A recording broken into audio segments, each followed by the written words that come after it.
रश्मि की उम्र यही कोई 20-22 साल की होगी। 2 साल पहले बस दुर्घटना में उसके माता पिता का देहांत हो चुका था। उसका इस दुनिया में अपना कहने वाला कोई भी नहीं था। रश्मि को पढ़ने का बहुत शौक था। उसके पिता उसे कलेक्टर बनाना चाहते थे।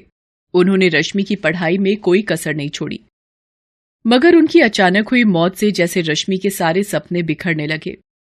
घर में जो कुछ भी जमा पूंजी बची थी, उससे रश्मि ने किसी तरह अपने कॉलेज की पढ़ाई पूरी की। उसके मन में अभी भी कलेक्टर बनने का सपना फल फूल रहा था। मगर पैसे की समस्या मुंह बाए खड़ी थी। पर रश्मि ने भी हार नहीं मानी। अपनी कलेक्टर की पढ़ाई जारी रखने के लिए उसने एक घर में खाना बनाने और बर्तन मांजने की नौकरी कर ली।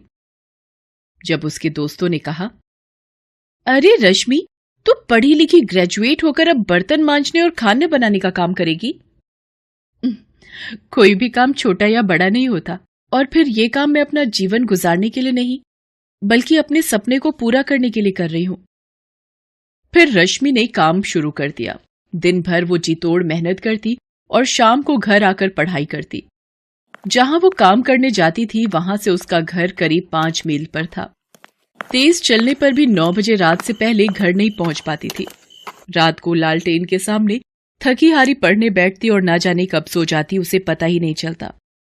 उस पर इतना जी तोड़ काम करने के बाद भी उसकी कमाई इतनी नहीं हो पाती थी कि वो तैयारी के लिए सारी किताबें खरीद पाती। कोचिंग करना तो दूर की बात थी। फिर भी रश्मि हिम्मत नहीं हार रही थी। जिस घर में रश्मि काम करती थी, उस घर का बेटा अमित भी यूपीएससी की तैयारी करता था। एक दिन काम करते हुए रश्मि ने अपनी मालकिन से पूछा, माँ जी, क्या अमित भैया भी यूपीएससी की तैयारी कर रहे हैं? हाँ, पर तुझे उससे क्या? तू अपना काम कर। बड़ी आई इंक्वायरी करने वाली की कौन क्या पढ़ रहा है। मालकिन की बातें सुन रश्मि ने जल्दी जल्दी अपना काम निपटाया और घर जाने को तैयार हुई। तब मालकिन ने कहा, कल जरा जल्दी आना, कुछ मेहमान आने वाले हैं घर पर, उनका खाना बनाना है। तेरे जो एक्स्ट्रा पैसे लगेंगे मैं दे दूंगी। माँ जी, मुझे पैसे नहीं चाहिए। अगर अमित भैया की पुरानी यूपीएससी की किताबें मुझे मिल जाए तो बड़ी मेहरबानी होगी। तभी अमित वहां आ जाता है। रश्मि की आखिरी बात उसके कानों में पड़ जाती है। वो उसका मजाक उड़ाते हुए कहता है, अच्छा, तो तू कलेक्टर बनेगी हैं? अरे औकात में रह अपनी। तुझे पता भी है कि यूपीएससी क्या चीज है? अच्छे अच्छों को नानी याद आ जाती, नानी। तेरे जैसे लोग कलेक्टर बनने लगे तो हो गया देश का उद्धार। अमित की बात पर उसकी माँ भी जोर से हंस पड़ी। रश्मि दुखी मन से वहां से निकल पड़ी। इस बात ने उसे थोड़ा दुखी तो किया, मगर उसके हौसले को तोड़ नहीं पाई। चाहे कितना भी मजाक उड़ा ले मेरा, मैं तो अपने सपने को पूरा करके ही दम लूंगी। आज से मैं 10-10 घंटे पढ़ूंगी। अब चैन से उसी दिन सोऊंगी जब मेरा सपना पूरा हो जाए, और अगर मैं इस सपने को पूरा करने के लिए मर भी गई तो वही सही। रश्मि ने ठान तो लिया, मगर किताबों की समस्या अभी भी हल नहीं हुई थी। अगले दिन वो फिर काम पर गई। वहां उसने सारे मेहमानों का खाना बनाया और जब सब मेहमान खा पी कर चले गए, तब वो मालकिन के पास गई और बोली, माँ जी, सारा काम हो गया। आपने कहा था कि आप कुछ एक्स्ट्रा पैसे देंगी। अगर कुछ पैसे मिल जाएं तो मैं उनसे किताब खरीद लूंगी। मालकिन का सारा काम तो हो गया था, इसलिए उसके मन में कुटिलता पनप गई। उसने कहा, अरे, तुझे किताबें ही चाहिए ना? तू अमित की किताबें लेती जा और उन्हें पढ़कर वापस कर देना। रश्मि को यही तो चाहिए था। उसने तुरंत हामी भर दी। फिर उसकी मालकिन ने अपने बेटे अमित को बुलाया और कहा, बेटे, इसे अपनी कुछ किताबें दे दे। ये 2-3 दिनों में उसे पढ़कर वापस कर देगी।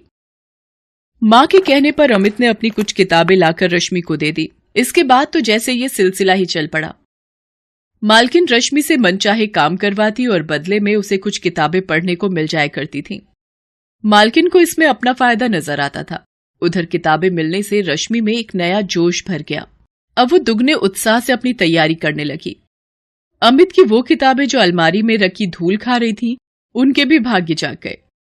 एक दिन मालकिन ने काम करती हुई रश्मि से पूछा, क्यों रश्मि, तेरी पढ़ाई कैसी चल रही है? अब तो तुझे किताबें भी मिल रही हैं। रश्मि कुछ बोलती इससे पहले ही वहां अमित आ गया और बोला, अरे, इसकी पढ़ाई कैसी चल रही होगी? सारा दिन तो ये यहां रहती है, पढ़ाई क्या खाक करेगी। क्यों रश्मि, तुझे पता भी है कि इस परीक्षा में कितने पेपर होते हैं? हाँ भैया, मुझे पता है कि इसमें कितने पेपर होते हैं। मेरी तैयारी दोनों पेपरों के लिए पूरी है। अच्छा, तुम मेरे एक सवाल का जवाब दो कि खजुराहो के मंदिर का निर्माण किसके शासनकाल में हुआ था? अमित की हवा निकल गई। उसे इस सवाल का जवाब नहीं पता था। क्या हुआ भैया, ये तो बहुत मामूली सा सवाल है, आपको इसका जवाब नहीं पता क्या? अमित कुछ नहीं बोला और चुपचाप वहां से चला गया। आज रश्मि ने अपनी सारी बेइज्जतियों का जवाब एक झटके में दे दिया था। रश्मि पूरी लगन से अपनी तैयारी करती रही। उसने पूरी परीक्षा का सिलेबस परीक्षा से 2 महीने पहले ही खत्म कर दिया। निश्चित समय पर परीक्षाएं हुई और रश्मि ने आसानी से प्री एग्जाम निकाल लिया। उधर अमित अपनी तमाम कोशिशों के बावजूद भी इसमें सफल नहीं हो पाया।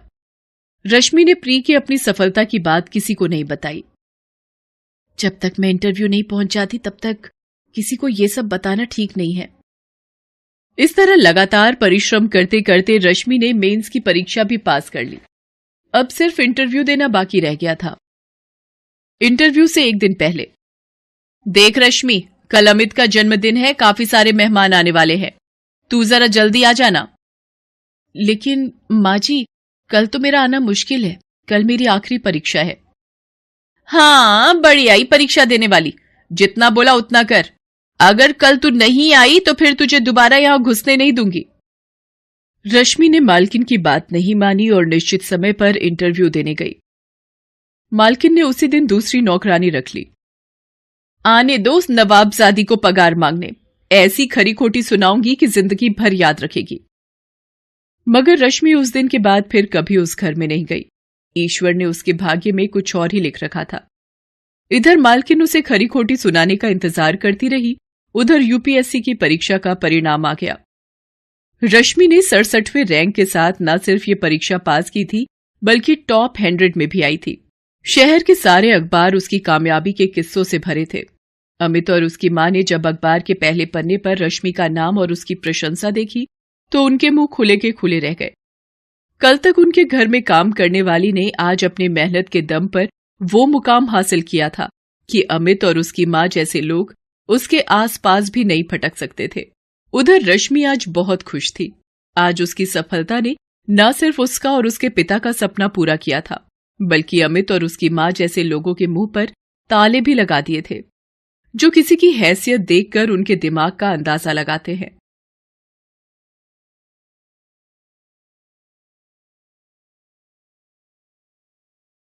ये कहानी है दीपलाल की। 3 साल पहले वो अपने परिवार के साथ गांव छोड़कर शहर आ गया था।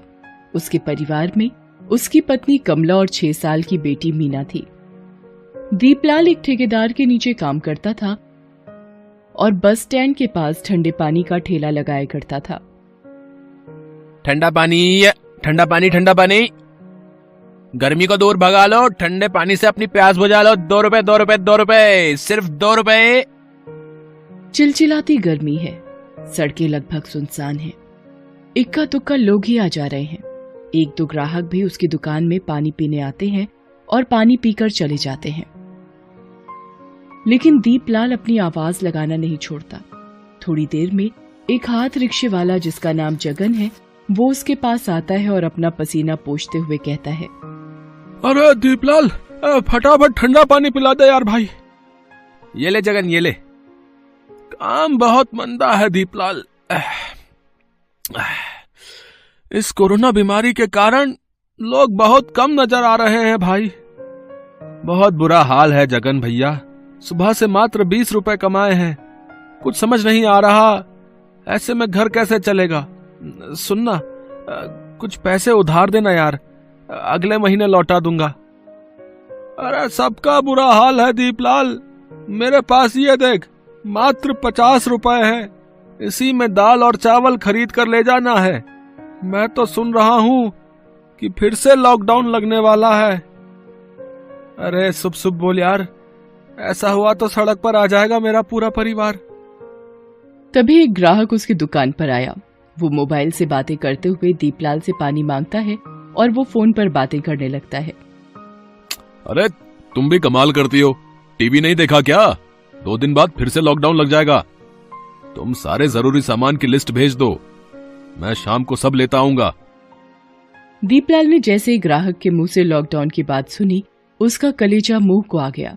ना तो घर में 2 दिन से अधिक का राशन था और ना ही इतने पैसे थे कि वो कुछ दिनों का राशन खरीद ले। शाम को जब वो घर लौटा तो उसने अपनी पत्नी से ये बात बताई। लॉकडाउन की बात सुनकर उसका चेहरा भी उतर गया। हे भगवान, फिर से लॉकडाउन, अब क्या करेंगे हम लोग? मेरी कुछ समझ में नहीं आ रहा कमला। हम गरीबों की भगवान वैसे ही हमेशा परीक्षा लेते रहते हैं। इस बीमारी ने तो लगता है हम गरीबों को भूखे मारने का सोच लिया है। रात को सोते वक्त दीपलाल फिर से अपनी पत्नी से बातें करता है। कमला, घर में खाने की चीजें लगभग खत्म हो गई हैं। लॉकडाउन के बाद तो काम भी ठप ही हो जाएगा। मैं सोचता हूँ हम सब गांव लौट चलते हैं। कम से कम वहां रिश्तेदार हैं, अपने जानने वाले लोग हैं, वो कुछ ना कुछ मदद तो करेंगे ही। और वैसे भी यहाँ भूखे मरने से अच्छा है कि अपने गांव में अपनों के बीच जाकर रहें। और अगर किस्मत में मौत ही लिखी होगी तो अपनों के बीच अपनी मिट्टी में जाकर मरेंगे। लेकिन जाएंगे कैसे? अपना गांव तो यहाँ है नहीं, पूरे 1500 किलोमीटर दूर है। टिकट के पैसे भी तो नहीं है अपने पास। अरे तू उसकी फिक्र मत कर, मैं कुछ ना कुछ जुगाड़ करता हूँ। दीपलाल अगले दिन ठेकेदार के पास गया। उसका पानी का ठेला उसे वापस किया और 15 दिन जो उसने काम किया था उसके पैसे मांगे। उसके 900 रुपए बनते थे, लेकिन ठेकेदार ने उसे 300 रुपए ही दिए। जब दीपलाल ने उसका कारण पूछा तो उसने बोला, अभी बहुत मंदी है। दीपलाल को बहुत गुस्सा आया, क्योंकि वो अपनी मेहनत की कमाई मांगने गया था। कोई भीख तो नहीं मांग रहा था ठेकेदार से। वो चुपचाप अपने घर लौटने लगा। ये बड़े लोग बहुत बेईमान होते हैं, हमारी मेहनत का पैसा रख लेते हैं, लेकिन अफसोस भगवान इन्हें ही अमीर बनाता है। कभी कभी तो लगता है कि भगवान सिर्फ अमीरों के लिए है, हम गरीबों के लिए नहीं। दीपलाल अपने में ही खोया चला जा रहा था। उसके घर के रास्ते में ही रेलवे स्टेशन आता था। अचानक रेलवे स्टेशन के बाहर उसकी नजर गई। वहां हजारों लोगों की भीड़ दिखाई दी। किसी ने हाथों में बक्सा तो किसी ने सिर पर पोटली रख रखी थी। उनमें से कई लोगों को वो जानता था। वो उसकी तरह ही प्रवासी मजदूर थे जो अपने अपने गांव से इस शहर में कमाने के लिए आए थे, लेकिन अब लॉकडाउन के डर से अपने घर वापस लौट रहे थे। तभी उस भीड़ में उसे जगन अपनी बीवी के साथ दिखाई दिया। दीपलाल भाई, बहुत भीड़ है यहाँ। पिछले 7 घंटे से टिकट के लिए खड़ा हूँ, लेकिन ना तो लाइन बढ़ती है और ना ही ये भीड़ कम होती है। लेकिन घर तो जाना ही है भैया, यहाँ रहकर क्या करेंगे भाई बताओ। हजारों की भीड़ और जगन की बात सुनकर दीपलाल ने मन ही मन एक फैसला लिया। सबसे पहले तो उसने बिस्किट के 15 पैकेट खरीदे, थोड़ा चूरा खरीदा और घर पहुंचा। वो जैसे ही घर में उसने प्रवेश किया, उसकी बेटी मीना उसके गले से लिपट गई। बाबा आ गए, पापा आ गए। फिर उसकी नजर बहुत सारे बिस्किट के पैकेट पर पड़ी। वो और भी खुश हो गई। बाबा, इतने सारे बिस्किट, सारे मेरे लिए हैं क्या? हाँ, लेकिन इसे अभी नहीं खाना है, इसे रास्ते में खाना है। हम लोग गांव जा रहे हैं। गांव? हाँ बाबा, चलिए ना, गांव मुझे बहुत अच्छा लगता है। वो ये कह ही रहा था कि उसकी पत्नी कमला आ गई। पैसों का इंतजाम हो गया जी, टिकट मिल जाएगा क्या? कमला, रेलवे स्टेशन, बस स्टैंड, यहाँ तक कि सड़कों पर हजारों की भीड़ खड़ी है, जो हर पल बढ़ती ही जा रही है। सभी अपने घर वापस लौटना चाहते हैं। ऐसे में हम भी वहां गए तो न जाने कितने घंटे हमें वहां इंतजार करना पड़ेगा। तो फिर कैसे जाएंगे? तब दीपलाल ने अपने घर में लगी साइकिल की ओर इशारा किया। मीना साइकिल की आगे वाली सीट पर बैठी और कमला पीछे। जो भी थोड़ा मोड़ा सामान था कमला ने उसे पोटली में बांध कर रख लिया। दीपलाल साइकिल से ही अपने गांव की ओर चल पड़ा। कड़ी धूप में दीपलाल साइकिल चलाए जा रहा था। पसीने से उसका शरीर तरबतर हो गया था, पांव दुख रहे थे, लेकिन उसे तो अपने गांव जाना था। रास्ते में मीना और कमला दोनों को जोरों की भूख लगी, तो दीपलाल ने साइकिल को एक पेड़ के नीचे खड़ा किया। सबसे पहले तो सबने साथ लाए बोतल से पानी पिया, फिर थोड़ा चूरा खाया। मीना बिस्किट खाते खाते पूछ रही थी, बाबा, हम कितनी देर में अपने गांव पहुंच जाएंगे? मुझे ना बहुत धूप लग रही है। उसकी बात सुनकर कमला ने पोटली से एक साड़ी निकाली और उसे 3 टुकड़ों में फाड़ा। एक मीना के सिर पर, एक दीपलाल के सिर पर और एक से खुद का सिर ढक लिया। दीपलाल एक बार फिर से अपने परिवार को लेकर निकल पड़ा। रात को सड़क किनारे ही वे सो जाते। सुबह दीपलाल फिर से निकल पड़ता। रास्ते में कहीं नल दिखता तो पानी की बोतल भर लेता, क्योंकि गर्मी बहुत ज्यादा थी और तीनों को प्यास भी खूब लग रही थी।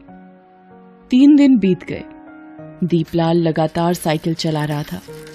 उसकी हिम्मत जवाब दे रही थी। ईश्वर, कुछ कर नहीं सकता तो कम से कम धूप तो कम कर दे। देख नहीं रहा कितनी गर्मी है। हमें गांव पहुंचना है ईश्वर, थोड़ी तो दया दिखा।